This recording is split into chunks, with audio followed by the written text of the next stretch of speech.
Hey, welcome back to another video. So today I'm going to be talking you through all the books that I read over spring, and I'm not going to lie, I've been kind of procrastinating on doing this video just because I've been like a little bit embarrassed that I didn't do that much reading, and I'm just kind of like, I have nothing to talk about. Anywho, I'll get over myself and, I'll be able to catch up sometime soon. The libraries are open again.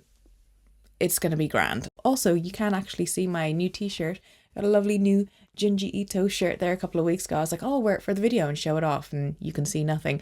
So anyway, the first book that I read over spring was The Song of Cali by Dan Simmons. So if you're following me at all last year, you'll know that I read The Terror by Dan Simmons last summer or so, and I really enjoyed it. I thought I'd have a semi-similar experience with this because based on the premise alone, I was like, that sounds like me in a book. What drew me into this was that supposedly it was about a cult. Now, it is about a cult, but I thought there'd be a lot more culty aspects to it.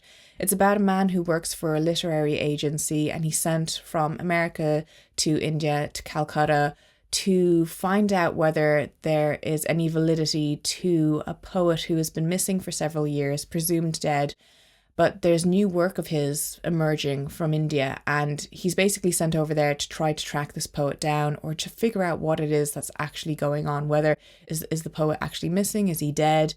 Is he in hiding? Is it someone who's like plagiarizing his work and trying to make it look like he's still alive when he's not?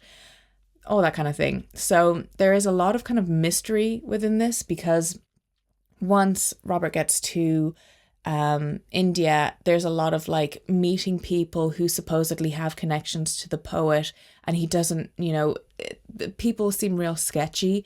There's a lot of like traveling in cars and not knowing where you're going and undisclosed locations and that kind of thing. And I kind of got a little bit tired of that towards the end, because I was like, more of the same. Robert himself, the main character, he isn't really the most likable person. He is very much kind of like looking down at Indian people and their culture, and is very bothered by the fact that he has to be in such an overpopulated area to try to get this story. He just came off as like really unlikable to me, and I had a hard time kind of sympathizing with him. However, I don't think the actual the main plot point of the story is what's interesting. What's really interesting is what happens towards the end of this, and I think that's probably what's going to stay with me and probably everyone else who's read this. It takes a really severe turn towards the end. I don't really know how to, like, I wasn't expecting it. I don't think anyone would really be expecting it, but it was just so goddamn jarring that I was like, wow. And it kind of did feel like a bit of an afterthought, but it's just probably one of the most severe endings of a book that I've ever read before. So I was kind of like on the fence with this. I was like, do I like it, or was it just fucked up for the sake of being fucked up?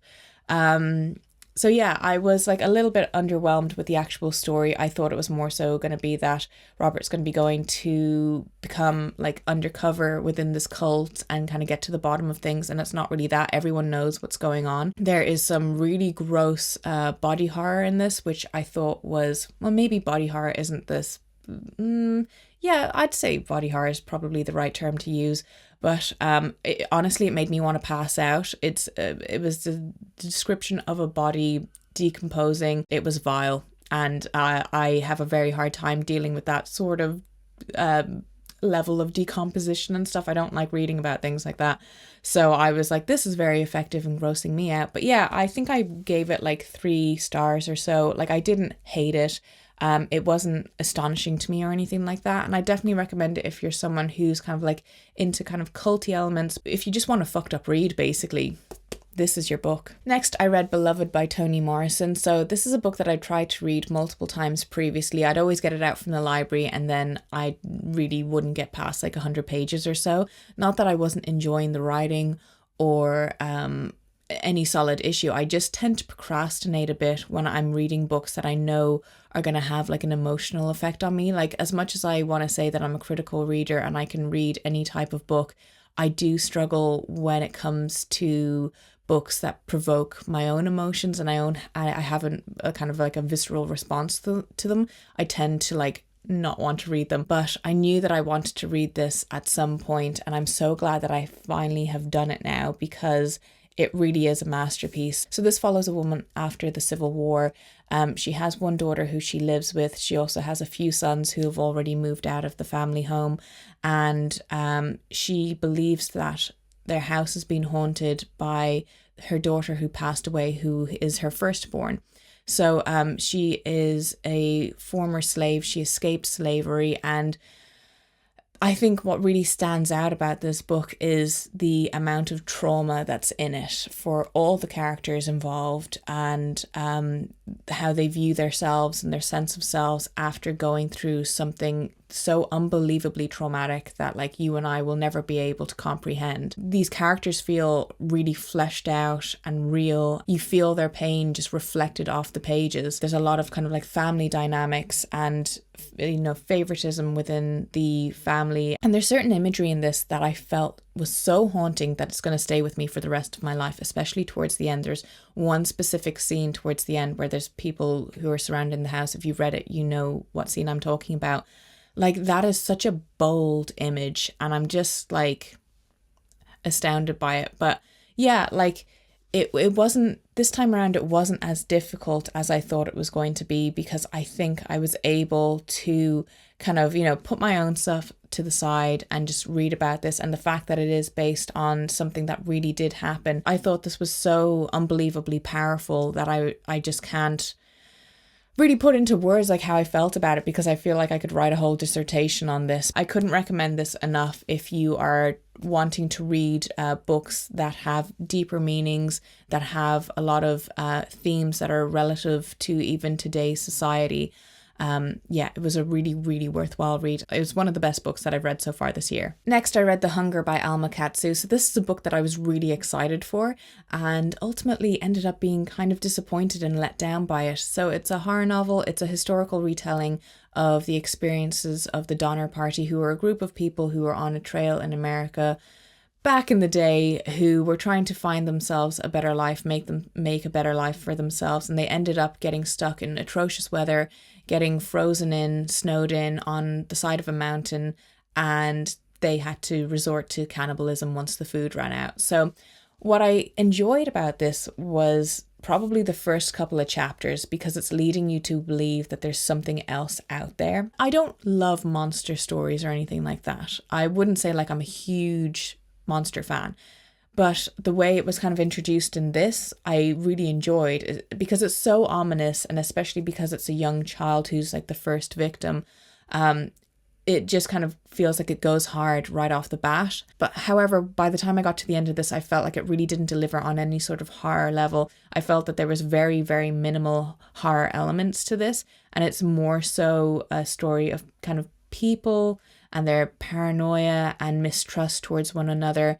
And you see maybe their mental health start to slip with all that's going on around them. At the end of the day, I just wasn't really horrified by this. So like, a few people had commented when I hauled this and when I had referenced it in my spring TBR that they'd found it quite underwhelming, and I'd kind of have to agree with that. I just thought it would pack more of a punch. I thought it would be a lot more gory. There really wasn't any sort of standout gore that I can think of off the top of my head. There was no scenes that really stayed with me or that I found haunting or anything like that. I'd say if you're someone who's kind of into historical retellings with horror, like slight horror elements, check it out. But if you go into this thinking that it's going to be like the really nitty gritty and it's going to be completely over the top, I think you're going to be underwhelmed with it. Then I read Strange Weather in Tokyo by Hiromi Kawakami. So this is exactly what I thought it was going to be. It was a palate cleanser after I read The Hunger. I needed something a little bit sweet and uplifting, and this kind of delivered. However, it did get a bit emotional towards the end, which I was not expecting.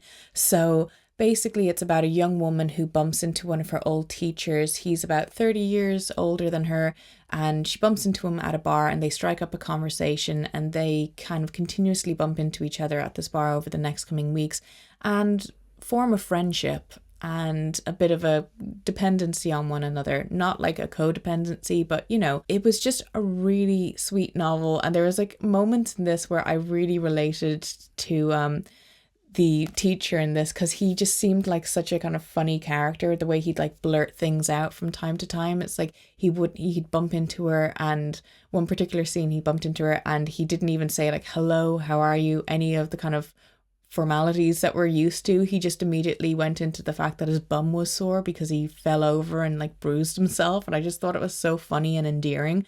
And I think that's my overall feeling of this book, was that it was kind of cute, funny, and endearing. It's not a book that's going to be something for everyone, but it's what I needed it to be in that moment. And I did kind of get a bit attached to these characters because you are reading about their bond, and like it's kind of, you know, one of those kind of human connection stories, which I don't read about terribly often, but when I do, I kind of like it. You know, whenever I do, I'm like generally kind of in the mood for it. So I'd recommend this if you're looking for something a little bit lighter. Now, for a deep dive back into the depression, I read Tess of the Derbyvilles by Thomas Hardy. So this took me forever to read. I had read Far from the Madding Crowd there last year, really enjoyed it, flew through it, thought I'd have a similar enough experience with this, was completely wrong.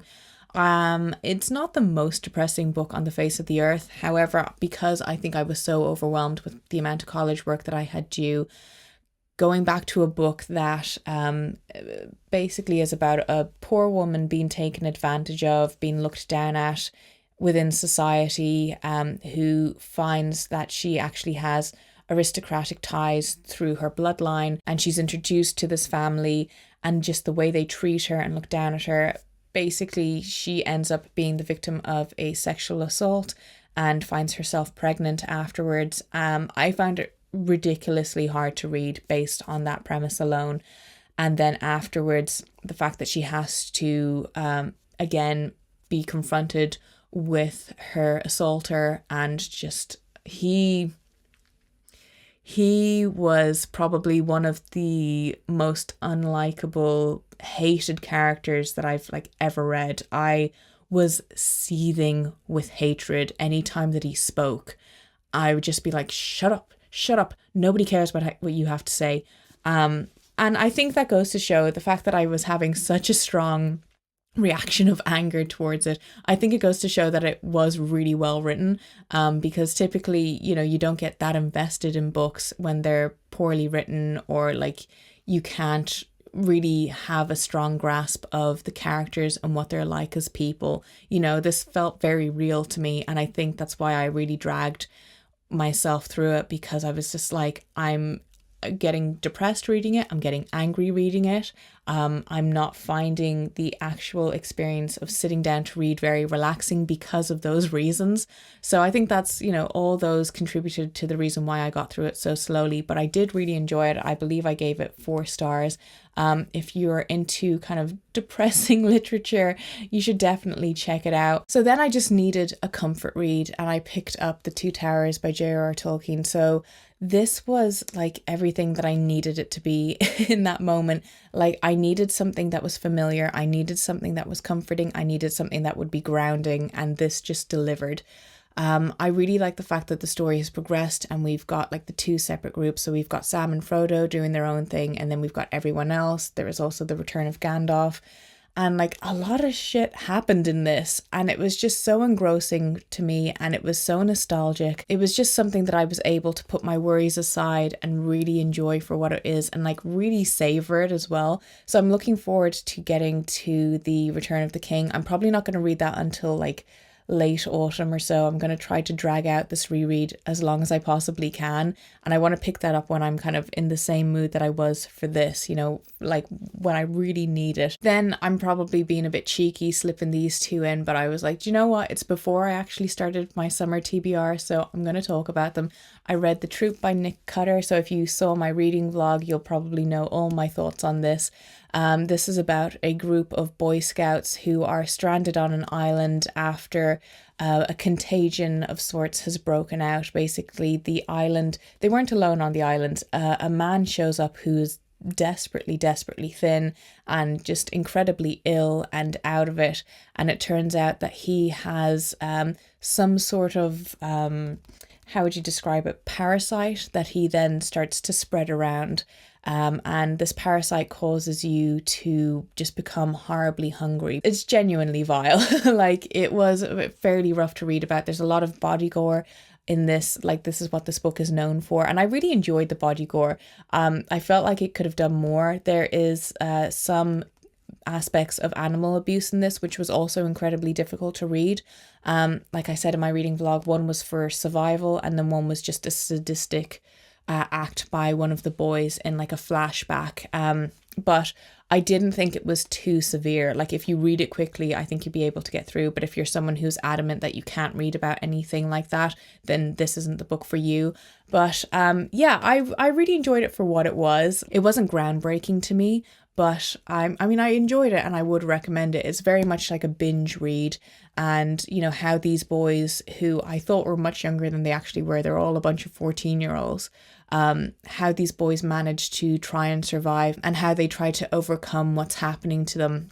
It's fairly interesting. It definitely keeps you engaged with it. So I'd recommend it if you're looking for something that's kind of like a horror that has a lot of body gore, a lot of gross out elements, and that has thriller elements to it as well. And then I read The Year of Magical Thinking by Joan Didion, which again, if you saw my last reading vlog, you know all about it. This is non-fiction. It's about Joan Didion's loss of her husband while her daughter was terribly ill in ICU. And it depicts the year after her husband's death and like all the things that she needed to come to terms with in order to process his death, and just to process the irrevocable change that's happened in her life with the passing of her husband. So I feel like this is a great book for someone who is mourning, but like maybe is, you know, it's been like several months after you've lost someone. I think if you read it right off the bat of someone you love passing away, I think it's going to be just a bit too much. Like, I think that's the only way I can describe it. Be just a bit too much emotional. I felt like it was okay now that I had space between my own kind of grief and then reading this, and it was kind of therapeutic in a way for me. So I really enjoyed that. I always loved Joan Didion's writing style. Like if you've been around here for a while, you already know that. So like it's no surprise that I gave this 4 stars. I thought it was really well done. I thought the writing techniques that she used in it were really interesting, and I found it very thought-provoking. So again, this is another one that I just can't recommend enough. So those are all the books that I read in spring. Let me know what you are reading in spring, if you've read any great books so far this year, if you've read any awful books. Please like and subscribe if you haven't already done so. I'm going to be uploading a bit more frequently. I'm getting back into it now, slowly but surely, and I hope you enjoyed this video, and I'll talk to you soon. Goodbye.